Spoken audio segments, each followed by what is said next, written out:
Hey everyone, welcome to the Fin Factor Live. This is kind of a we had it set as episode 55 pre-shoot, but we're not not quite at 55 yet, I think. So We're it's, still in preseason mode right we're, now. we're okay, yeah. So just scratch all of that. We're here live. That's the main thing. So there's a couple things we were going to talk about. I know preseason ended tonight with the Vegas Golden Knights spanking the Sharks by a score of 5-1. How concerned are you? Who cares? Yeah, I know, obviously. So yeah, just kind of little. How many points did they get in the little standings joke for there? that? Little joke there. That's all. What does it matter, right? Yeah, no, for sure. So I mean, a lot of people are kind of up in arms, right? The Sharks have won one game in the preseason. Trade them all. Trade everybody. Burn it fire down. everybody. Yeah, burn it down. Blow it up. Yeah. No, again, the earlier preseason games, you kind of throw those away for sure. This last preseason game, maybe it means a little bit more because, again, it was more roster players that are there, and you're Both expecting teams, a too. better showing. Yeah, both teams. teams have both the roster players. This is pretty much the last warm-up game they have before the season starts, and it just so happens that they're going to be playing back-to-back after this game. So 3 games in a row.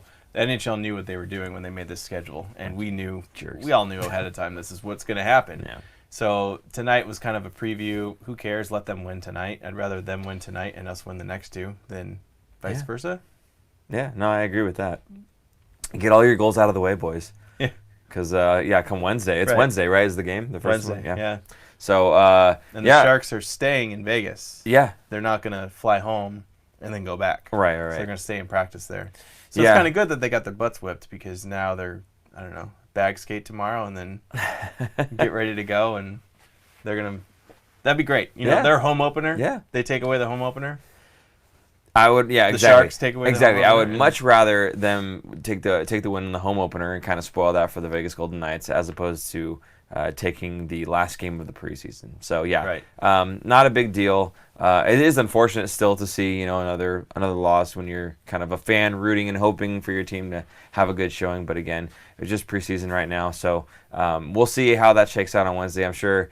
There's going to be some retooling and whatnot. And a lot of people are probably going to be pointing to, hey, you guys are talking about, Coach Bob Bugner and the defense is going to be so much better than Vegas Golden Knights put up a 5 spot. Yeah, but give it time, right? It's kind of the same thing like with Erik Karlsson. He needed a little bit of time. Give Bob Bugner a little bit more time to come back in and reacclimate himself into the program, getting these newer guys that are on the Right. team a chance to kind of catch up to his system as well. Nobody's playing all out today anyway.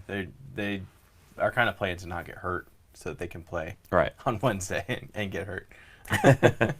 So one of the big things that the game today, though, and I know you didn't get a chance to watch much. I actually didn't get a chance to watch too much. I had a dinner with my family and everything, so I had the phone out, and there was somebody who was kind of streaming it live. I don't know if that's legal or not, but I was taking a look at it at least. So okay, but anyway, I did happen to see there was a fight with Evander Kane. I guess he got 2 10-minute misconducts. Oh, So nice. I didn't see there's that, and there was a full-blown Donnybrook. Like everybody looked like they were just like. I mean, the penalty boxes. I think the Sharks had 4 guys in the box, 4 or 5 guys in the box at one point in time. They started looking like the had bench. 12 penalty minutes. Kane had 27. Did they have Vlasic had 6 12. too many men penalties? I don't know. Yeah, right. Yes. Pacioretty had 12. England had 12. Like there was a lot of penalty minutes. Yeah. That's quite the Donnybrook for a For a for a preseason game, yeah, right? Yeah, no love lost between these two teams Yeah, these for sure. teams do not like each other. So Wednesday should be a really good one, and then you said it's back to back. Do they actually play Thursday at home? The Sharks do, or Friday. It's a Friday. Friday. Yeah, okay. I was gonna say it's not. Yeah, They actual wouldn't back be to back. Yeah. right? So real quick, a quick comment was where did I just saw it? The NHL really wants a bloodbath to start the season. they're getting one. The NHL knows what they're doing because maybe not bloodbath, but the ratings are going to go through the roof. Oh, yeah. Because this is going to be a nationally televised game. So I think so, right? Yeah. I think it's nationally televised. I mean, everyone in the NHL, they basically made the Pavelski rule because of because of Game 7. So now you can challenge. Yeah. Or I don't even know I don't think they challenge it. They automatically review. They can review. Major. Yeah, they can review a 5-minute major to make sure that they got it all right and everything. Right. So, But the Pavelski rule came from that series, so everyone knows about it, and only the Vegas fans are the ones complaining about getting a 5-minute major. I did see something on Facebook. Actually, it was the loudest sounds in the world, and it was like one was a volcano erupting, then like a jet taking off, and something else, and then Vegas fans whining about Game 7. Which, honestly, I was listening on the radio and I heard Jamie made a really good point. He says, you didn't hear anybody complaining when Barclay Goodrow got a penalty in Game 6 and they had their power play in overtime, and Hurdle scored shorthanded. Yeah. Right. So, I remember during those lives, after those games, Shea Theodore, on both of those overtime goals, that's right, blew his coverage both times. They should be mad at Shea Theodore. But, point. it's easier to hate other teams and the refs and big conspiracy theory. We do. It's easy for me. Welcome to the NHL, man. Like, you are now true fans because you've gotten burned. You've been crucified by fire. And it's not even, I can't say you got burned. Yeah. Your team let you down. 4 power play goals in 5 minutes? Come on. I like that we were still talking. By the way, I know, right? Any opportunity I get to watch that, by the way, I'm glued. Absolutely glued to the phone or the TV, whatever it is. Yeah. One of the greatest moments, honestly. But anyway, that was in the past. This is the now. So we're looking forward to the first regular season game this coming Wednesday. We're talking about the roster that we might be fielding now. So there's got 26 guys I think still on the roster. They need to make 3 more cuts. Is there any guys that you kind of figured are a lock to get knocked down, should we say? That's tough. I can't pronounce his last name, but there was a defenseman, Nitsev. KN not something. Not gonna work here anymore. Not gonna work here anymore. So, yeah, he's gone. That guy's gone. Every once in a while, this guy thinks he's the funny guy. So go ahead, fire away. I think he's done. Yeah. Okay. I'm not sure about You're taken. Oh, Dan says it the right way. You're taken or something. I don't know how to. Yeah, it's all crazy. But yes, I'm just gonna say you're taken until we get Dan back on the show and he can correct me. So I don't know. I could see him getting bounced down. But he did score a goal tonight. The only goal. Yeah. So I didn't get to watch him. I haven't seen any highlights. I haven't seen anything about him. Yeah. I don't think a lot of people know much about him either. So that could be a good thing. Yeah, I've only seen him at practices, really, and then like the little bits of preseason that I was able to see. But I mean, you hear Joe Thornton saying the same exact thing that I was like seeing during the practice. The guy's fast. He's got good hands and everything. He was stick checking Logan Couture. He picked Couture's pocket a couple times in practice because they had like one-on-one drills, and it was like full ice one-on-one drills. They had to skate all the way up and down, just one-on-one. It was crazy to see him doing that. And so it was him and Logan, and he actually got the better end of Logan's stick there a couple times. Nice. Picked the puck right away from him. So it was kind of impressive to see for this guy. And then the funny thing is, and you hear Joe Thornton talking about it too in the interviews, is that he doesn't speak a lick of English. So it's got to be difficult. And it's like you imagine your job, whatever your job is, right? Imagine that you go to work and everyone else is speaking a completely different language that you don't understand. And, it's your job to basically kind of figure out what's going on. Like, yes, you know the game of hockey, but you don't understand their system. And when they're getting, hey, I want you to go here for the, they may understand the pointing and I want you to go there, but they don't understand everything that's going on with it. So, being able to, I think they're saying Lukasz Radil was doing a good job translating and, kind of being that go-between for him, good. Which is great, having guys on the team that they can kind of talk you through that. Because otherwise, I mean, just imagine how lost this guy must feel. He's young. So, anyway, it looks like Thornton's really kind of embracing that role as, the guy who's going to take over in terms of getting these young guys kind of acclimated to the team and kind of, like we did with LeBanc, get him on that Thornton line. I won't say a 30, you almost got me. Let's say put him on the Thornton line there and, kind of get them learning the game, the right way. And I think he's kind of taken to being the teacher for his line. So it's kind of cool seeing that's kind of like been his role now. So he's embracing that. It's great. Jack Frost, thoughts on Jacob Middleton? He's done. He's not done. He's down, I think, with the AHL for sure. I know they moved him down already. I'm thinking he's probably going to stay there. And I think the reason being is, so if you look at the depth on defense, obviously the Carlson, Burns, and Vlasic, the big three on this team, they're not going anywhere, obviously. Dylan's not going to go anywhere, obviously. Then you've got Šimik is not quite returned yet. Now, I think Ferraro obviously is going to have that role at least until Šimik gets back. Yeah, there's another to follow up on that, Yeah. I like what I see from Ferraro. He has some intensity and seems to play smart from David H. I think some is the wrong word. He has an overabundance of intensity, I think is correct. The guy is just so excited to be playing the game at the NHL level and to be playing the game, period. That's just his personality. And we saw that when he was drafted, too. He was just like this overwhelmingly bubbling personality, right? Well, and he's the one that played with Makar Yes. of Colorado. Makar is Yeah. the offensive stud that came in out of college Yeah, Cale Makar. during the playoffs against the Sharks. And he's going to be a star player. And he played with him for a couple seasons, I think, as his defensive partner. So the thinking was that he's going to be used to playing with a high-profile offensive defenseman as his partner, Ryan Merkley, in the next couple years when they come up together. But Ferraro's probably going to start playing now because Šimek is out. At least get until Šimek is back, and then I think he's going to get sent back down to get more minutes in the AHL level. No, that's, I think, exactly what's going to happen. I think, Ferraro will get some time on the Sharks roster, at least until Šimek's back, and then, as Aaron just said, push him back down to the AHL, give him some more time there. On the other side, you've got Tim Heed and Dalton Prout, and that's going to be kind of like a flip in between the two. Now, if you guys remember from last season, or maybe you're newer to the show and you don't remember this, but I was saying that Tim Heed should get traded, not because he's bad, but because it's an opportunity for him to play, because I feel like he's an NHL defenseman. Notice I didn't say he's a star. He's not a stud in the league, but he is a guy that's serviceable as a 5'6" defenseman, right?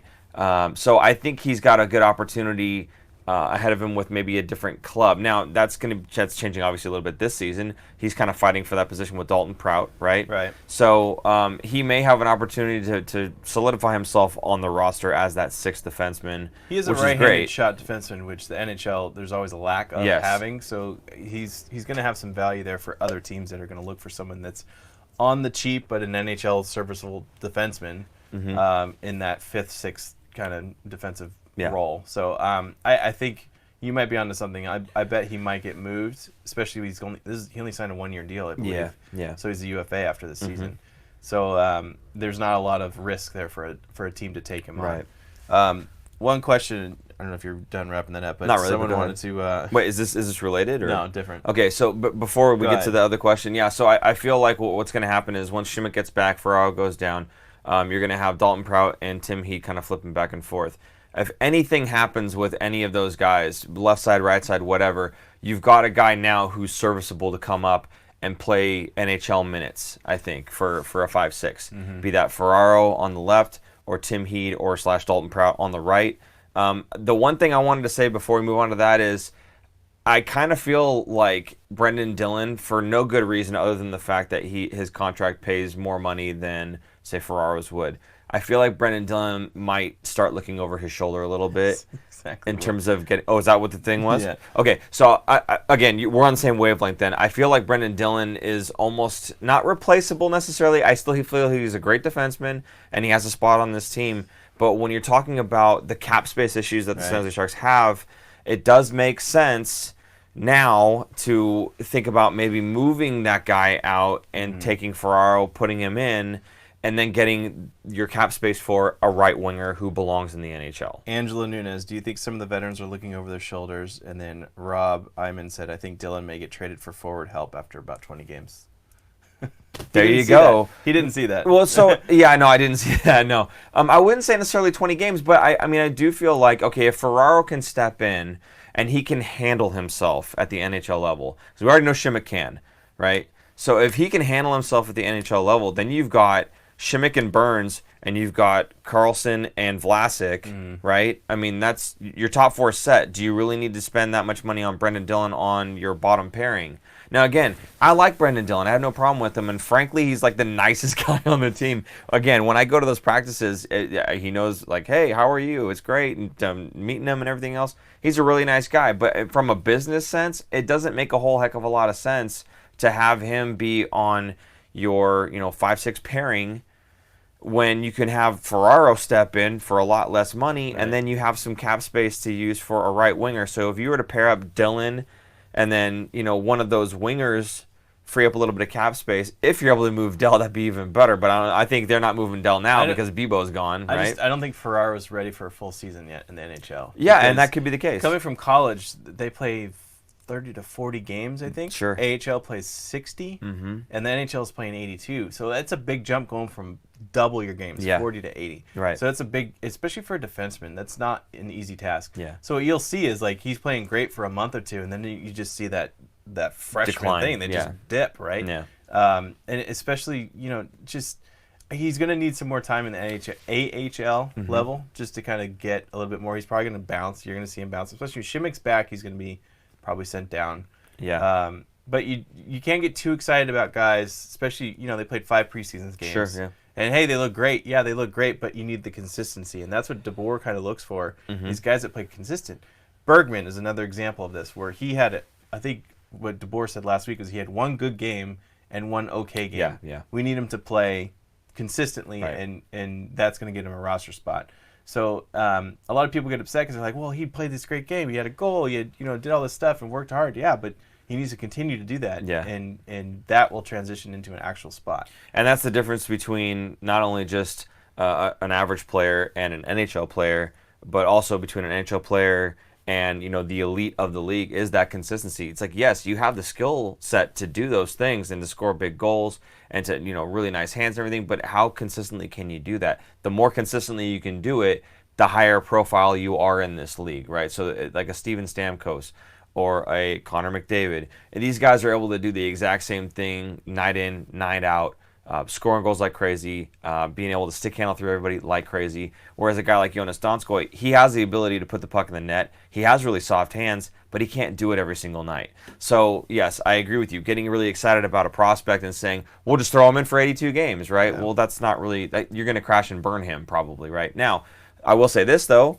If the coaching staff has the confidence in that player, I mean, look at Makar, right? So if the coaching staff has the confidence in that player to have him play those games, I mean, I trust their judgment. So if Ferraro is able to jump in and play at an NHL level and play, without what's the word I'm looking for?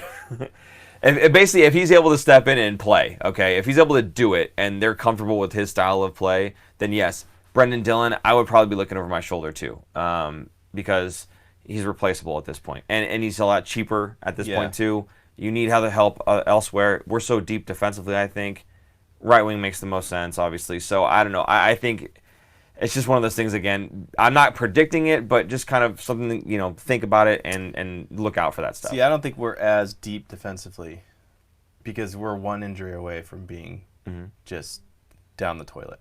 Are we though? On the defense, Shimmick, he comes back, right? Shimmick goes down. You have Ferraro, right? But for a full season, that's my point. And we're going into the playoffs. Yeah, like it's just a whole different beast. Okay, so here's the thing. So if Erik Karlsson goes down, are you going to be able to replace Erik Karlsson? No, right? No. But do you have serviceable defensemen that are NHL caliber? Either one of those top 3 guys go down, you're seeing a big dip. Yeah, sure, absolutely. But I mean, when you take a look at the other teams around the league, I would say for some of those teams, we would be no worse for the wear. We'd be about equal still, right? So at least you're bringing in guys that you think. But my point is, can if you trade away Dillon, and a guy gets hurt, that's 2 of your top 6 guys that are gone. That's rough for any team. Is Dillon? Well, okay, top 6, yes, yeah, top 6. Yeah, I don't know. I don't. How much did they play Joakim Ryan in the playoffs last season, though? Well, Joakim Ryan's a great example. Yeah. 2 years ago, Joakim Ryan was where Shimmick is, paired with Burns and awesome, and everyone said, get rid of Ryan Martin or Paul Martin. Paul Martin, and I mean, not to say that Paul Martin should have stayed, but everyone was like, oh, we found the Wookiee Whisperer, right, back then.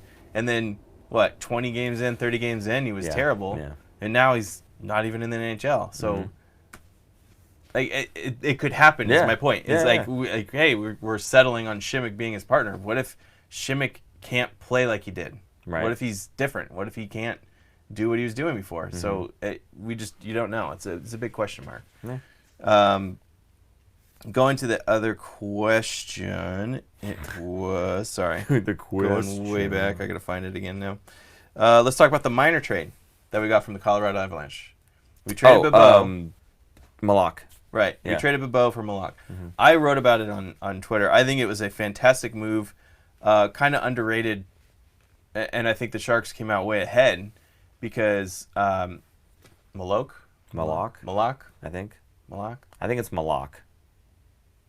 Whatever. I don't know. He was a second-round pick from 2015, and that 2015 draft had probably one of the best drafts ever in the NHL, with so many players coming out of there that are all-stars or whatever. And I'm not saying he's going to be an all-star, but probably an NHL serviceable defenseman. Not a star player, but Sure. we traded Bebeau, who was the 5th goalie in our system. He wasn't even in the NHL, for a guy that is 2 or 3 years younger and most likely going to be playing in the NHL. Mm-hmm. I think it's a fantastic move. I think Bebeau was a 5th-round pick in 2013 or something like that, and he was a 2nd round. So imagine trading a 5th-round pick for a 2nd-round pick in 2 years. Like, that's pretty solid. So we got a guy who was on the outs just based on numbers because of the goalie situation, and we got a prospect, a solid prospect out of it. So that, I was happy with it. I was very happy with the move, and I think it even gives more competition to the defensemen that are coming up, and more options, more depth. So I think it's a great move. Yeah, I mean, I don't want to necessarily talk about defense all night, but I mean, again, we look at some of those prospects that we have now. Mm-hmm. It was interesting to me to see that Malak was the guy. I'm going to just call him Malak. I don't know if that's how you pronounce it or not. It was interesting to me to see that was the guy that got returned to us in a trade. Maybe it was just like, we just need to move Bebeau so that we can get Koshinash some more time in net. Dell, we've seen what's going on in terms of what all the goalies have to offer. Yes, Dell is our guy. I think, money-wise, you could have saved a little bit there, but yes, Dell is our guy. And for the backup position, yes, Dell's our guy. And then, either Shortridge backing up Koshinash makes sense to me. Not Emond or Emond, but there was one other guy, and I cannot remember his name now, but someone's going to tell me.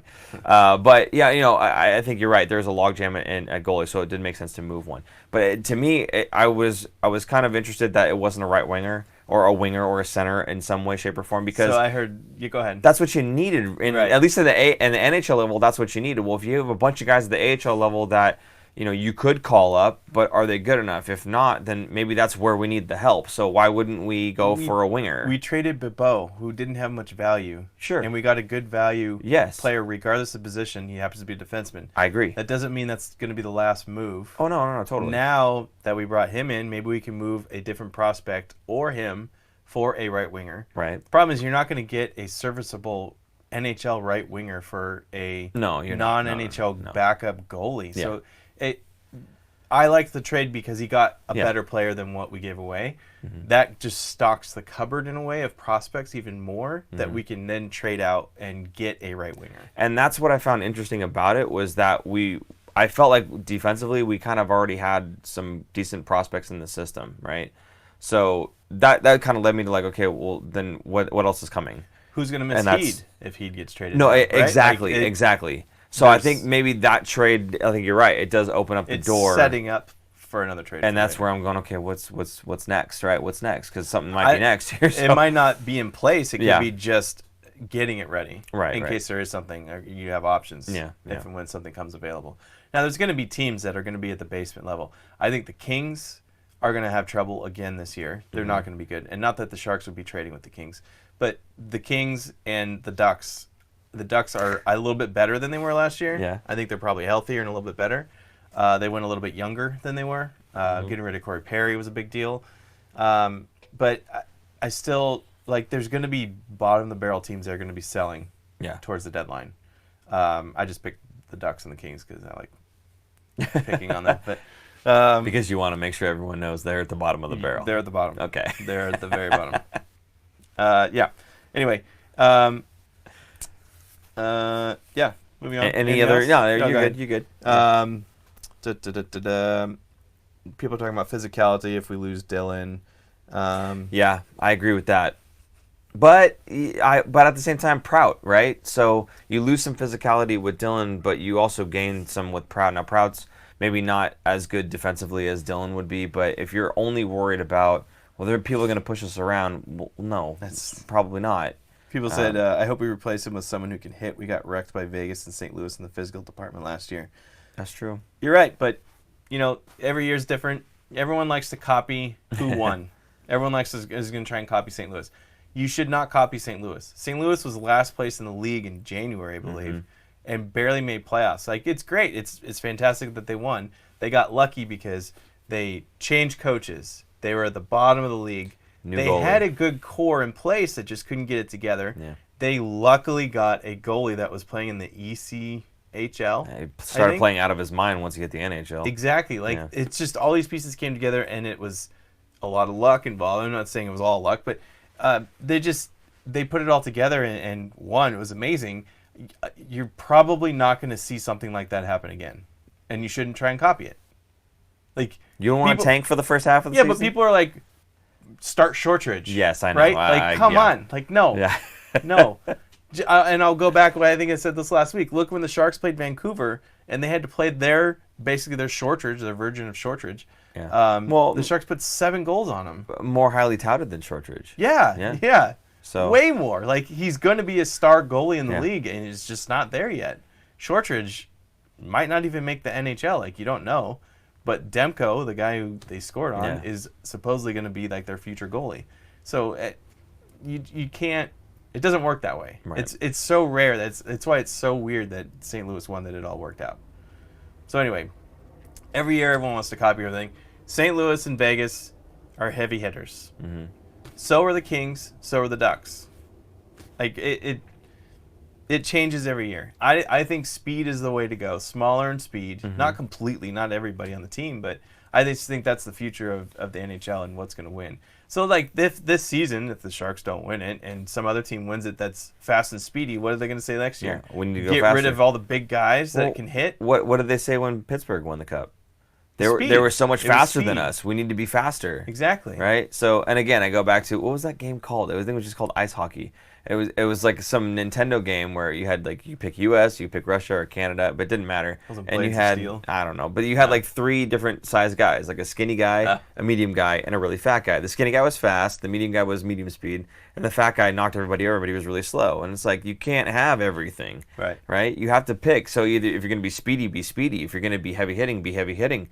I think the Sharks maybe are a little bit of they don't have a whole lot of heavy hitting, no, but they do have some guys that you don't really want to mess with. I think Evander Kane's one of those guys. I mean, certainly he's fast and he can hit.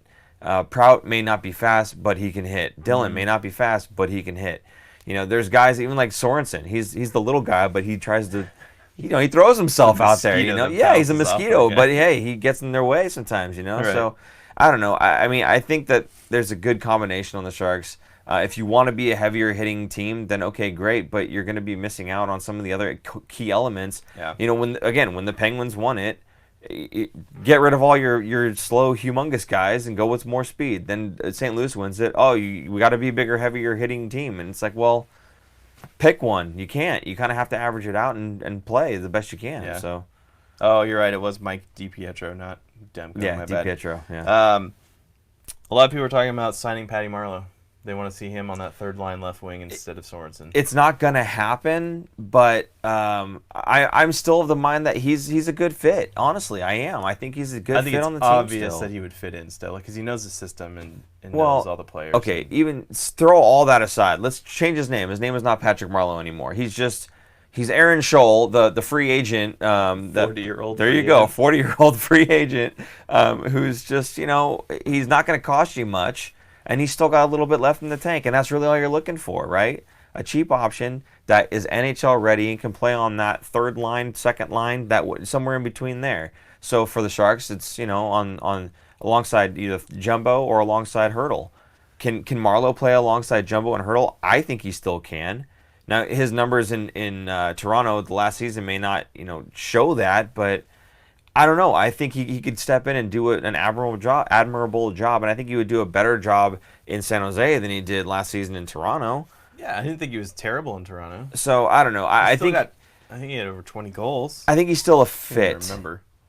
No, he didn't get 20. I think like 12 goals, something like that. But still, I think he's still a fit. I think he could work out, regardless of his name, regardless of the fact that he was a Shark, regardless of all of that. It's a great story. I'm just saying, as a player, I think that player fits, and it could work. He had 16 goals and 21 assists. Okay. I would take that on the third line. Sure. Yeah, I mean, I have no problem with that. I like Marleau.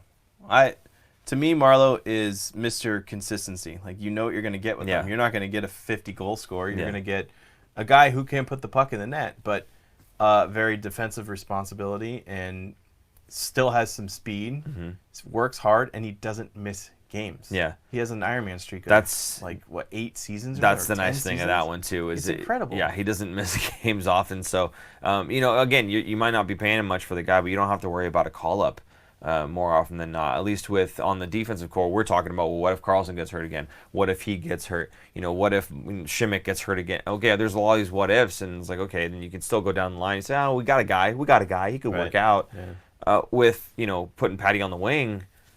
You're not guaranteed, obviously, because he's getting older. His body's going to break down at some point. But I mean, from historically, he hasn't missed many games, so it does make a whole lot of sense that you can kind of put some trust in the fact that when you sign Patrick Marleau, you're probably going to get Patrick Marleau for over 75 games at least, right? So I don't know. Again, for me, Patrick Marleau's still a fit. It's not going to happen, but for me, he's still a fit, and I can see what everybody's point is going to be of. Play the younger guys, get them the NHL experience, and I will agree to some extent. But just like Aaron was talking about, you can't throw those guys in just because they're good. They need to be good consistently and on a night in night out basis. And sometimes that NHL grind is just too much. Not just even the fact that there's more games, but the fact that you're playing against guys that are so much better on top of that. So your compete level has to be so incredibly high in the NHL, and your stamina has to be so incredibly high. Your recovery, everything has to be like top notch once you're at that level. And not to mention the Sharks have probably one of the most grueling schedules travel wise Every year. The most miles, almost the most miles of every team. I think Vancouver sometimes is more, but. Mr. Chango, hey Paul, met you last week at 24 Fitness during Turn Up and Teal event at McKee. You liked my license plate. Yes. Joined the show. No, he told me something. He said he's from Watsonville. He's the guy that always says I'm from Watsonville. Yeah, I met him. Nice. It was really awesome meeting you. That was I like the license plate. I don't think you can type the license plate in if you want. I'm not going to say it. And a nice car too, by the way. It was a nice one. Yeah. So anyway, it was great meeting you there. And my kids were starting to chat him up. Like we were trying to walk away, and my son was like, "Hey, nice license plate." And he's like, turning around and walks away, and he's like, "It was really cool. I like it." And he keeps walking away and turns back, and he says something else. It's like, okay, let him go. But yeah, no, it was cute. It was funny. So nice. Cool. Really cool meeting you guys there. With that, let's do the roll call real quick. Tell us where you're watching and how you found us, I guess. Sure, why not? Why not? Yeah. Throw it in there. And yeah, Watsonville. You're right. Yeah. You just said it. What are they talking about? They're talking about, do you think Melker is going to get moved from David H? I don't think he can get moved. I don't think a team would want his salary. $2 million. Okay, so, I mean, you could still move him and retain a little bit, and I think the Sharks would be okay. If you move and retain it, what's the point of moving? No. If you move and retain, maybe $500K. Or, something, a small amount, not like half. Right. Like, if you moved him and just retained a small amount, then, yeah, sure. But then, again, who you bring up, who do you bring in, I just don't think it makes a whole lot of sense. I think the Sharks are already weak enough on the wings that it doesn't make sense to move Melker. Because whoever you bring in is probably going to be some prospect. You're not going to trade him for a guy that's, of greater quality on the wing that's going to help you score a bunch of goals. Right. So I just don't see that happening, and I think Melker's good enough defensively that he has a role on the team. It may be a little bit more of an expensive role than you'd like, but he does have a role on the team. And I believe his contract expires after this season, so I think this is his last season here anyway. The only way I would see him getting traded is if they were selling. Yeah. At the deadline, which isn't going to happen. The Sharks are going to be in the playoff hunt. So the only way I would see him getting moved is then. Because then a team would want to be like, hey, at that point, it's almost towards the end of the season. The salaries that's so small. Yeah. Because it's prorated over the remaining games. So it would be cheap anyway. But you'd be looking for a cheap fourth line guy. Yeah, kind of like if like Chicago with Desjardins, right? Exactly. That same kind of thing. Now, I don't think that whoever it is would want to pay $2 million for a fourth line guy. So that's where I think you move them and you get you retain a little bit of salary or something like that. But again, we wouldn't be sellers necessarily at that point in time. I don't think, at least. So I just don't see that happening. Jack Frost, I think you've asked us a couple times. Do you think we try and pick up a late first-round pick because the draft is so deep? This upcoming draft is so deep. I mean, yeah, every team's going to want a first-round pick, right? Whoa. Nice. We lost this. That's Gaudreau's stick. Yeah. Right. Wait, where's the other part? The other part's over. It's broken. Right here. Gaudreau heard us talking about it. He's like, "You're not moving me." What's We were talking about Carlson. But Yeah, no, this was from a practice from last season, and yeah. it broke, and the blue coat there was like, "Do you want it?" And I was like, "Yeah, sure, I'll take it." So, I put it up there, thinking that it wasn't gonna fall down and kill us, and At least it you didn't almost kill did. any bubbles. Yeah, no, the bobbles are intact. That was awesome. Miraculously. This could have been bad. Yeah. We'll just put this over. Anyway, Yeah. what were we talking about? I don't know. I was fearing for my life. Oh, late first round. Thank Yeah. you, producer Jason. Every team's going to want a first round pick in a deep draft. If they don't have one, the Sharks don't have one. Right. So we would have to trade somebody somehow. Yeah. Maybe during the draft, if they see a guy that's super late, and they might try and trade some draft picks to get that pick or something. But other than that, I don't see it. Plus, after this season is the draft, Seattle draft, Yeah, right? I think after this season. So like that could play into a lot of stuff too. I don't know. I just don't. I think you're playing a little too much NHL 20. Yeah, generally Getting those speaking, first round picks like I do all the time. no, exactly. And generally speaking, when you're in the playoff hunt, you're not making a trade to get a first round pick, right? Because that would mean you're giving up a really good asset to get that first rounder. So I mean, even if it's a late first round pick, whoever it is, that's. I mean, if it was a late first round pick, that's a team that's in the hunt, also, right, to win. Right. So you'd be trading one of your players who you feel is a decent enough asset that he's worth a first round pick, even a late one, to a team that is also in the hunt. So things just don't really add up for me on that one. So no, I don't think that's going to happen. I think I'm with Aaron on that one. If you're going to get the first round pick, it's going to be during the draft. Because otherwise, yeah, you're talking about selling assets. Yeah, you'd be moving up. In this case, you're selling assets, right? Now, were we just talking about selling assets in like a Brendan Dillon? Or yes, maybe, right? But I don't think you're going to get a pick for Dillon. Exactly. Just Dillon. You might be able to get, a first for like Dillon and like a really high end prospect, but. Or your second round draft pick in Dillon. Something like that maybe, but I don't think many teams are going to go for something like that. I just can't see that happening. So, no, I don't think that's going to happen. It's great for in GM mode or something like that if you can snag one of those first rounders and go for it. But no, I think in real world, I just don't see that scenario panning out. Where was I going to go? Let's do it because people are going to ask. Thoughts on Jones and Dell? Martin Jones redeemed himself entirely in the postseason for me. Sorry, there's a lot of questions about Jones and Dell. Sure. I'm not worried. To me, like everyone's like, oh, we need to trade Jones and get a better goalie. Well, if his value is so low, nobody's going to want him for $5.75 million a year. So we're stuck with him for the next 5 years. I think he's going to. I think he redeemed himself in the playoffs last year. I thought he pulled it out and exactly kind of what we said was going to happen. He just turns it on and plays better then. I think we talk about this a lot. Bob Bugner is joining the coaching staff.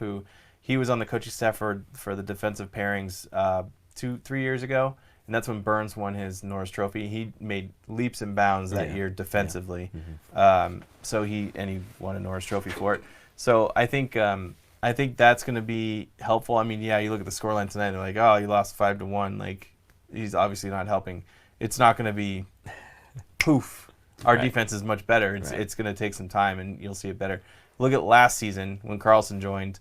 It took 20 games to get it really moving and gelling, and then once it clicked, like we saw it right after Thanksgiving, all of December and January, they were unstoppable. The team looked like, I think at the power rankings, they were sometimes number 1, so or number 2 because they were behind Tampa Bay. Yeah. But that was the only team they were trailing, and look what happened to Tampa in the first round. Yeah. So whatever. So that's another story. What are your thoughts on? Okay, look, my thoughts on Dell and Jones is that essentially I have no problem with either one of them, right? I think they're and I've said too with Dell, you've heard me say it. Dell maybe needs to get traded. And that's all business. That has nothing to do with the player itself or himself. I think he's a serviceable enough goaltender for the backup position. I think he's a great guy on practices and whatnot that I've talked with him and everything. He's a great dude. I don't think that you want to spend as much money as you're currently spending on your backup when you have other positions that you need to fill with higher caliber players. Again, specifically talking about the right wing. When you've got, especially when you have a cap crunch, if you had cap space, okay, it doesn't really matter, but we have a bit of a cap crunch. So when you're talking about positions that you can maybe skimp on a little bit in terms of the cost of the player, the backup goalie position seems to be one of those ones where you can say, okay, we can save some money there, especially when the guy's making $2 million, right? So I don't have a problem with Aaron Dell. I just have a problem with his contract on a team that has a need in another position and also does not have the cap space to fulfill that need. That's my problem with it. Same thing with, say, with Dylan, right? Is his cap hit for all the same reasons. I think Dylan's a great defenseman. I think Dell's a great backup goalie. So that's my whole take on that. Now, as far as Jones goes, I've never really had a problem with Jones. The only problem I have with Jones is high glove, and I see this in practice all the time. When they're shooting and scoring on him, and it's just like it's going in, it's going in, it's going in, it's going high glove. We saw it in the playoffs. Teams were picking high glove, definitely targeting high glove. Yes, and I'm not a scout. I'm sure all the other teams know about this already, but it's just one of those things where it's like, okay, work on it, So, and you see him doing the practices and whatnot, and you see him kind of like, okay, shot to warm up the glove, shot to warm up the block, and everything else. But I'm not sure how much more goes into it, behind closed doors. I mean, obviously there's a lot, but how much specifically working on that glove hand goes on behind closed doors? Because to me, it does seem to be like his weak point. His weak point seems to be that he's got that glove just a little bit lower. Maybe just picking it up just a little bit higher would work for him. Mm-hmm. I don't know. I'm not a goalie coach. But I don't know. For me, that's my only problem with Martin Jones. I'd like to see that glove hand shoot up a little bit faster. I'd like to see him kind of track that puck a little bit better with the glove. Everything else, I mean, I think it's okay. It's serviceable, and I don't have a problem with his cap hit. I think for a goalie that's a starter in this league, 5.75 isn't bad. And if you're going to go out and get a guy like Bobrovsky, we've already matched the numbers up. Bobrovsky's numbers weren't like phenomenal by comparison. I think we said it was 1.4% save percentage better than Martin Jones was Bobrovsky's. And it's like, are you going to pay that much more of a cap hit for 14 goals after every 1,000 shots? I don't think that really adds up for me, right? There's a value play there. He signed a $10 million contract. Who, Bobrovsky? $10 million a year. Almost twice of what Jones is making. Do you think Florida will make playoffs this year? I sure hope so. You're right? Yeah. They better. Hey, you know what? And all 20 people in the stands are going to love it. Absolutely love it. That's not a knock. I think there's 20 of them. Maybe 20. Yeah. Here's a good question. Okay. From Patrick Cantwell. Okay. Everyone was pretty high on Chekhovich and Shemlevsky headed into the preseason. I was. Are they still promising prospects that just need more seasoning? Yeah, totally. Yes. And this goes back to what we were talking about earlier. They were playing in junior hockey last year. They didn't play as many games as what they're going to play in the AHL.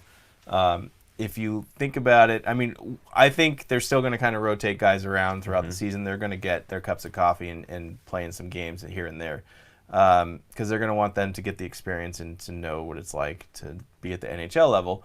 But they're going to play more important minutes at the AHL level throughout the season. Yeah. So they're going to get more experience and get better. And so, they'll be on the top lines. Exactly. Yeah. They'll get more minutes per night, more everything. Expectations. So they're probably on power play, shorthanded. Yes. Or the penalty kill, and when you're on the line and you need a goal scorer, who you throw out there, which lines you throw out there. So they're going to get more experience doing that. Yeah. So it'll be good for them. And again, this goes back to, some people take a look at guys that are young prospects, like, when Ekblad first came into the league and he started as a defenseman, he started right out of the draft. That was insane. Then you've got, again, the top level guys, the McDavids, the Matthews, right? These guys that they get drafted really high, they step right into the league and they just produce immediately. You have to remember, these guys were 6th and 7th round draft picks, right? So everybody kind of passed over on these guys. Now, I still think that these guys are going to be NHL players, but, not everybody just steps right in just because they're good. Again, there's that consistency factor, right? There's that grind. You've played maybe a handful of games playing in juniors.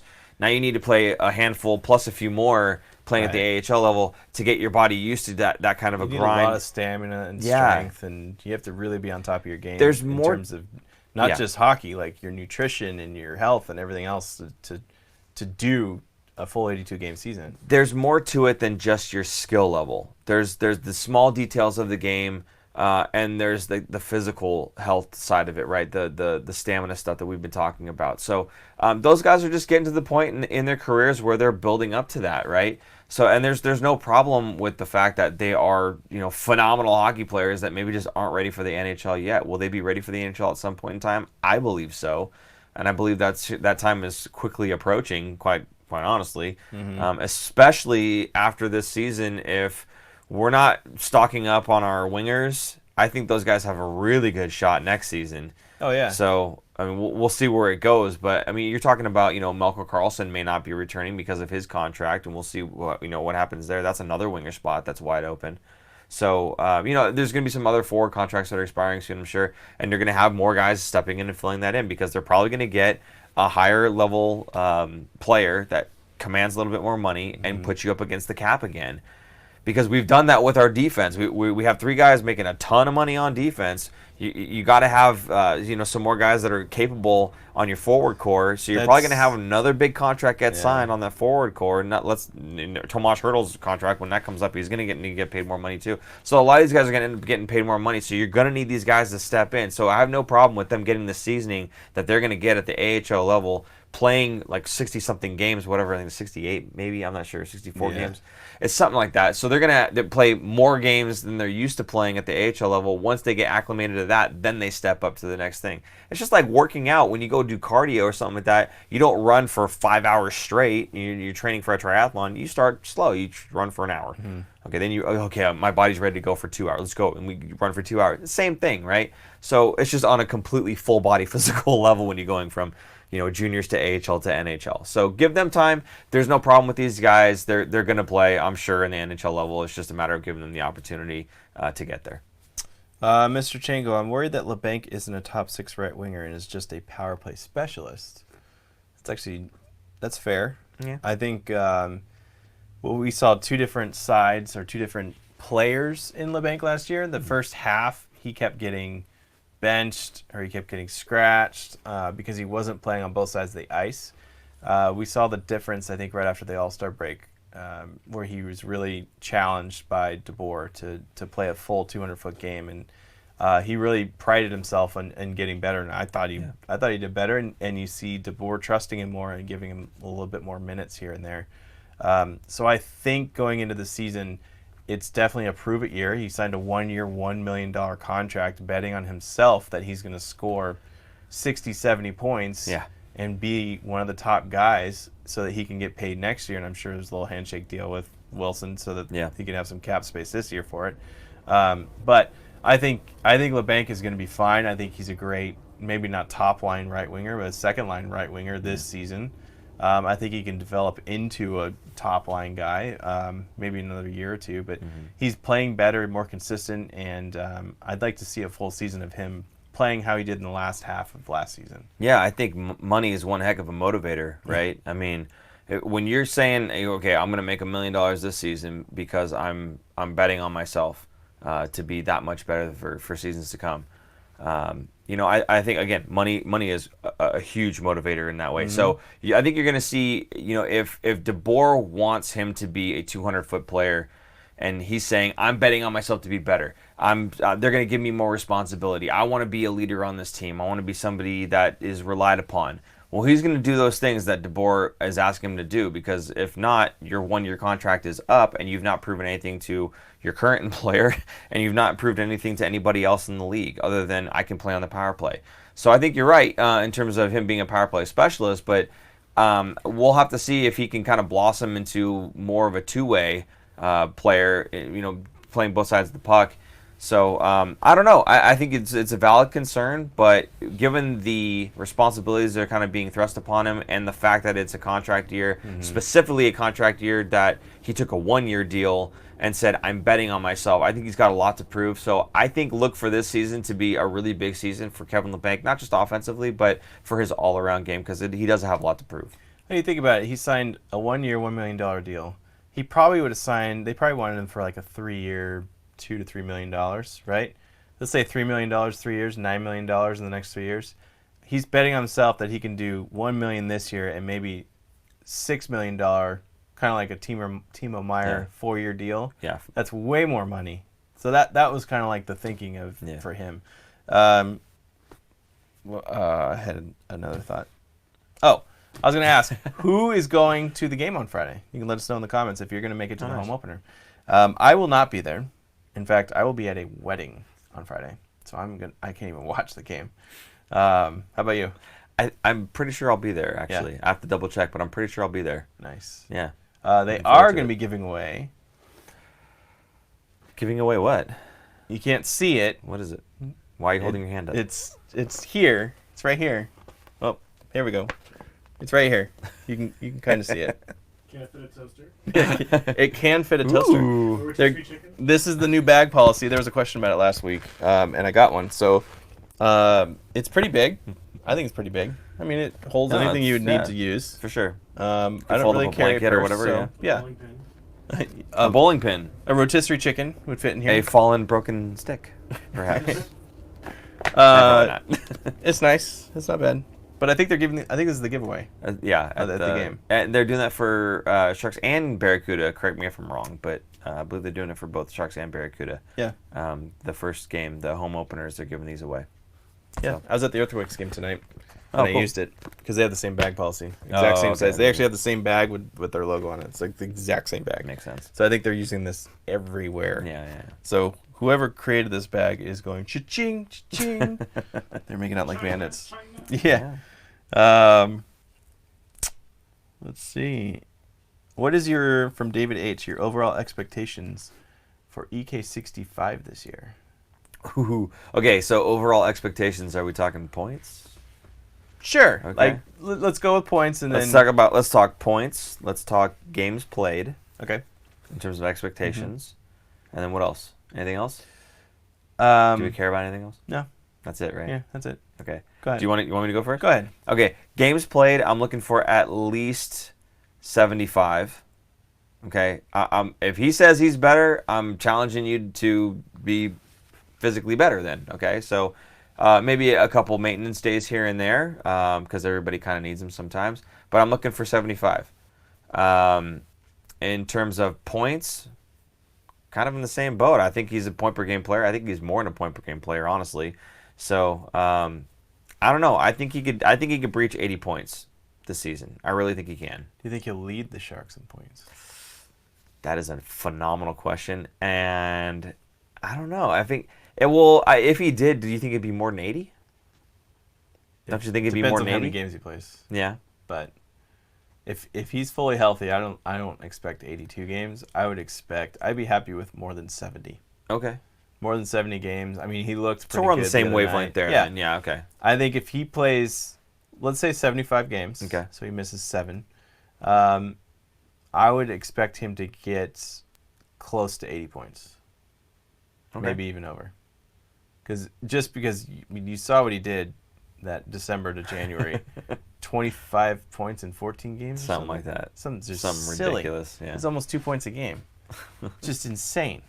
So I could see him and Burns, and for the first time ever having second time ever in NHL history having 2 defensemen leading your team in scoring. I can see that happening.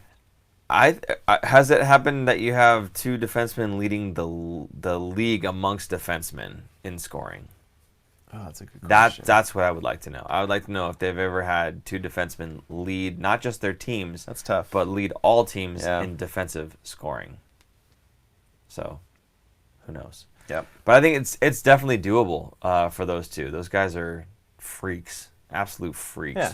And the funny thing is, they play such a different game too. Oh, it's not like they're the exact same style. Oh, they're offensive defensemen. They must play the same game. No, right? I think Carlson's become more of a playmaker. Yes. He was always a playmaker, but also a goal scorer when he was on Ottawa. I Yeah. think his goal scoring days are not that they're numbered, but I think because we have Burns doing more of the goal scoring from the back end, he's going to be feeding him more on the power plays. I think he just shoots more than Carlson does. I will challenge that statement only because the Sharks don't have the forward depth that we had, and he may be called upon to put the puck in the net a little bit more as needed. Yeah. So I could see this season being not just the Joe Thornton from the blue line season for Erik Karlsson. I could see him maybe reverting back to a little bit of Ottawa days and starting to take the puck a little bit himself. Double digits in goals. I could definitely see double digits in goals. To me, that's a no-brainer. Double digits in goals for this season. 8 goals and 70 assists. Maybe, who knows? That's a full-blown Jimbo from the blue line then. Right. Yeah. Totally. Yeah. Let's plug a couple things real quick. Okay. You want to talk about EASHL? Okay. I'll talk about EASHL before I take a drink. So EASHL Club is up. As far as I understand, it's also up on Xbox right now. We had somebody say they couldn't find it. I think you just search for the TFF as the abbreviation. It's user error. User error? Okay, PEBCAC? Yeah. So problem exists between keyboard and computer. I guess controller. Would this be the case? Console. Anyway, Xbox has it available as well. Again, TFF is the abbreviation. Our good buddy Pat Cabral is hosting that club for us because we don't have Xboxes. Yep. So on PS4, it's us. I had somebody who played with us last season go, "Is this Paul from the Fin Factor?" I go, yeah, it's me. My name is Paul, and the last name says the Fin Factor, so that's definitely me. So here's what I ask of you. So if you'd like to join the club, please feel free to go ahead and do that. Again, TFF is the abbreviation. Make the search. Go ahead and join. It's wide open right now, I believe. So there's no, you have to wait for somebody to accept your request or anything like that. So the only thing I ask of you is that you actually play. Because we have people in the club who are there in the club, and they're just hanging out. I'll probably more Fridays and Saturday nights, I think, when I play. Yeah, I think if we narrow it down, hit or miss during the week. Yeah, I think if we narrow it down to a day that we'll be on, maybe we'll get a little bit more. But I guess my point there would be, if you're going to join and you have friends, feel free to have your friends join the club as well. That way, you guys can play. It doesn't have to be with us necessarily. You guys can play. Helps get points for the club and everything, so that I can have my fun that I'm trying to do. And then that helps us out. So if you want to join, that's great. Bring some friends along. Yep. Okay? The other thing is we're doing fantasy hockey leagues. We're doing 2 of them, and they're full. I'm sorry if you did not join up. Actually, let me know in the comments if you are in those leagues. We're doing one draft tomorrow night, and we're going to do it live. So we'll be here tonight or tomorrow night. Live tonight. We'll be here tonight, tomorrow night, and the night after. Right. Yeah. Right. We're here right now, in case you're wondering.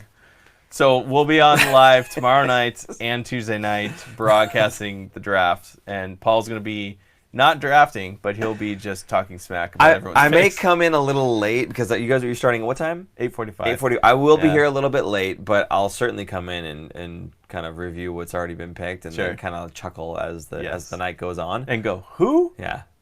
Yeah, probably, yeah.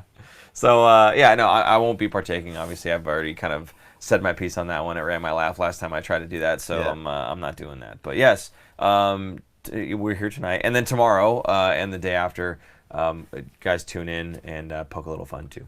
Mr. Sandpaper asked, how often will you guys doing these live shows throughout the season? Twice a month? No, we will be doing them every Sunday night, practically every Sunday night, unless our schedule conflicts or something. But so once a week, we do a live show on Sunday night, and then after we finish the live, we record the episode that usually comes out the following day.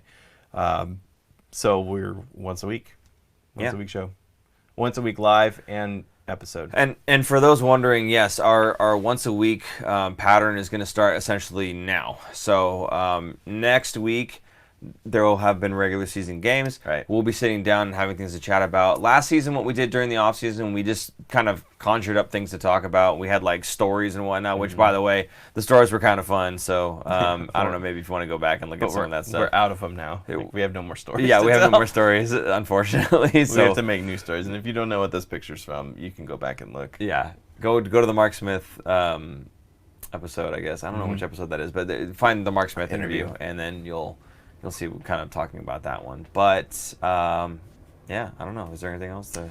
We also have our store if you'd like to help support the show. You can see this shirt behind me right here. We have gray shirts, we have black shirts, we have teal shirts, and we have black deep V women's cut shirts, and we have stickers, and we have hats. And all the proceeds help put this all together. So we'll get some new graphics soon. We're gonna move studio into a new place. Even maybe probably change it up a little bit. We have a new theme song. We have a whole bunch of stuff that's new to this season. We don't have a new logo, and I don't know that we're gonna have a new logo to go along with the new theme song or anything yet. We're changing a lot of things. I think the logo might stick around for another season or two. So those shirts they'll still be relevant. So or you can get an OG. Yeah. Actually, if once we run out of these, maybe we won't make any more of those. We're not gonna make any more of and these. those would be the OG shirts. Yeah. And when we blow up and have 1 million subscribers, and people are just throwing money at us when we're walking down the street, then you can say, "Hey, I knew those guys before they were famous." People not gonna ask be us a famous, lot by if the we way. sell the polos. We don't sell the polos. We do not. No. We each have 2. I have 2. You have 2? I think you have 2. I have 2. I didn't know you had 2. Yeah, I had 2. Oh, okay. I was trying to outdo him by having 2, but now that I know that, we're equal. I have a backup in case I'm at the Sharks game and I spilled mustard all over myself. It's been known to happen. So that's kind of why I had my backup too. Right. I was like, yeah. in case just I blow in it up. case. Yeah. So. Yeah. Awesome. Thanks for the show, fellas, from Mr. Sandpaper. Nice. And Joe's on right now. Hey. Hoodie pre-order. We did talk about getting a hoodie. Maybe we will. If we do, Joe is Super Key Grip Joe, who's usually, well, not usually, but he's oftentimes with us here on the show, which is a huge help. Joe, once the season starts going again, we'll kind of pressure him into coming back on and helping us out. So, because the numbers will be big. How many do we have currently or right now? How many subs? people are watching? No, watching? Yeah. 55. Okay, so 55, so not too bad, something that's manageable. But when we were doing the lives during the postseason, how many did we have? The Vegas, like 200 something. Vegas game 7, I think we're over 300 people. The chat room's just I couldn't even keep up. A constant wall of text. It was just nuts. So it was very nice having Joe helping us out for that one. So as the season kind of starts kicking in and moving on, we'll hopefully get him back in the studio and helping us with that. So. Right. Hey, Joe. Yeah. But his comment about the hoodie order, he for the future, he wants to do an order of hoodies with the logo on it. And if we're going to do it, we'll do a pre-order. So we'll let you know. Yeah. And then obviously the pre-order, you'd have to wait quite a while, but we get it to you. It's not that long, maybe a couple weeks. Sure. After the cutoff of when you can get your order after and the stuff. cutoff. That's the thing, yeah. Right. Okay. All right. Anyways, let's wrap up. Anything else? We're good? I think we're good. Thank you for watching. Thank you for tuning in. We're going to record our episode, which will come out tomorrow. We are recording an episode? We're not recording an episode. We're not recording an episode. We're not recording an episode. We're just doing a live. Just kidding. We're doing a live We're today. not doing an episode because otherwise super producer Jason's head's going to explode. So we don't want that. We still like the guy. So what we'll do is we'll sign off, and then we still have the episode from the Fan Fest, right? Right. So that's going to come out. We tomorrow. haven't got that completely compiled yet. this week. So we're gonna have that out. I think. Correct me if I'm wrong. Super producer Jason in the next few days. Yeah. Next few days. So look for that. I know it was kind of a while ago, but there's some content there. It's some fun stuff. So be on the lookout for that one. After that drops, we'll be right back to our weekly schedule that we just talked about. So the live on Sunday nights, and then releasing a video either that next morning or Usually Monday morning. Monday morning. Yeah. Okay, Monday morning, somewhere in there. It's also podcast form. Yeah. On Monday morning. So which that'll usually hits first before the video's even out. Yeah, so it's quick. So that'll be the cadence like going forward from this point on up until the end of the season. So looking forward to seeing you guys every week. So please tune in if you have not subscribed, which is hilarious, by the way. When I see some of our stats, I see that about half of the people that watch our videos are subscribers, and the other half of people that watch the videos are like searching for us. Yeah. And it's like, you don't have to search for us. Just hit the button. Please help us. Just hit the button. Subscribe. Like, why? Tell your friends. Tell your neighbors. Tell your neighbor. Yeah, there you go. But why bother typing the Fin Factor search? Why don't you just follow? It's all Lundy good. wants to know if we have a Discord. We used to. Okay, we used to, but it was internal. It was personal for us, and then we switched over to using Slack now, right? Yeah. So we switched over to using Slack instead. None of that is open to public. However, there was a Sharks Reddit Discord that I highly recommend you guys go check out. Yeah. We are not very active in that anymore because we have our own thing to talk back and forth on, and that keeps us enough busy. So. But if we had talked to them, they were offering maybe doing like a channel for us. So maybe we'll start something up like that where we have like a Fin Factor channel that's through Sharks Reddit Discord, but we don't want to have to run a whole nother server by ourselves. So Lundy was asking, we need to set up a time in NHL20 real quick. We have kids, and so we usually don't jump on until late, like starting around 10, between 9 and 10. Mm-hmm. So we're late night owls, I guess, when we're playing. We're usually on for like 10 till midnight. Which, by the way, when I'm done with this, I'm gonna go home and I'm gonna jump on. So, if you're watching right now and you're like, I should join the Fin Factor NHL20 EASHL club, maybe for a game or two. Yeah, go for it, bud. Let's do it. Threes. We can do threes even. Those are fast. That's great. I scored so many points in threes, and I didn't realize it counts towards our stats in our club. So maybe we can. So I look way better than I am because I'm like over a point per game. I'm like, because one game I had a goal and 5 assists because I kept just passing it, and the computer kept scoring. It wasn't even us. And I was like, wow, I'm like almost leading the team in points right now. Nice. From 3 threes games, like just insane. I did win. Sixes, I think I have 1 assist in like 5 games. I did win a threes eliminator tournament. Wow. With 2 other guys that I wish I could say they were scrubs. They weren't. But 2 other guys that were, one of them was like, level drop 1. Was it random? Yeah, no, just random dropping guys. Wow. And we beat like 2 or 3 teams. It was 2 teams that were, clubs. Yeah. Actually, I think it was all 3 of them were clubs.